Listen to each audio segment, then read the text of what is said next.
Alright, so welcome back YouTube. So today this video is going to be on how to remove a carburetor from a 110 coolster. As you can see, this one's been sitting a while. It needs a little bit of work done to it so we can get it going. Kind of have a little fun on it. So first thing you're going to do, make sure you come up under here and shut off your fuel. If your fuel peacock, whatever it is called, or however you pronounce it, I should say. It's actually a peacock, but whatever. If it's pointing up in that position, your fuel is on. If it's pointing towards the tank. So you're going to want to rotate it clockwise, 90 degrees. That will put it where it is off. And on the side of it, if I could get it to focus, you should be able to see how it says off right there. You can see the OF, and then the other F is kind of dirty. That way we don't got a bunch of fuel jetting. Next, you're going to want to come down on the bottom. It's on the other side over there see where the hose comes out. That's so you can drain the fuel that's in the bowl. This bowl's already been drained. It's been sitting a really long time. Any fuel that was in there is gone. It's evaporated, gunked up, no good. So after we do that, you need to have a 10mm wrench to pull off the 2 bolts for the intake. Right there and right there. You'll pull those 2 bolts off. You'll pull a Phillips head screw, which is on the other side over there of that clamp. You'll take that off so that you can remove the air filter. You'll pull the fuel line off from right here. It goes all the way up to the peacock.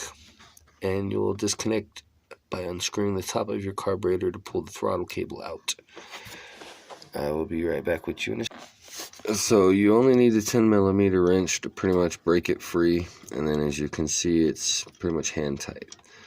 And when you pull this off, make sure you see what direction the washer and everything is so you put it back the same. Okay, so now that I have the 2 bolts off, I was wrong. It is a flathead on this washer. You can see it right there in the center of the screen. You're going to want to unscrew that hose clamp off so you can take the air filter off. There, now that I have the air filter pulled off, I pull the carburetor to the side.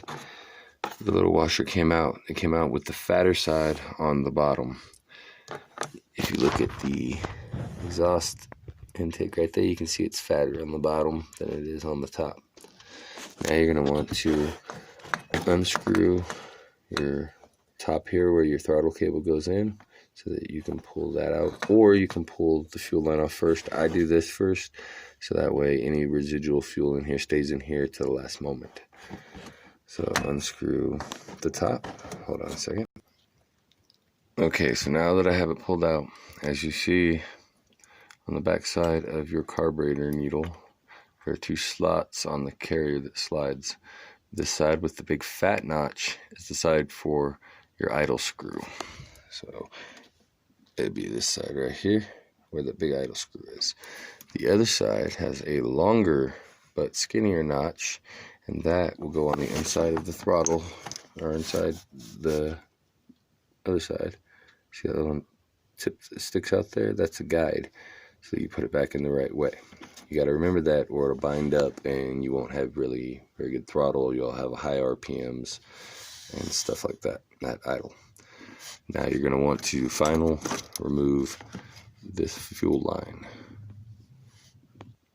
Now to get this out, you're going to compress this piece and the spring together, and then your little wire will pop out. You can see it right here.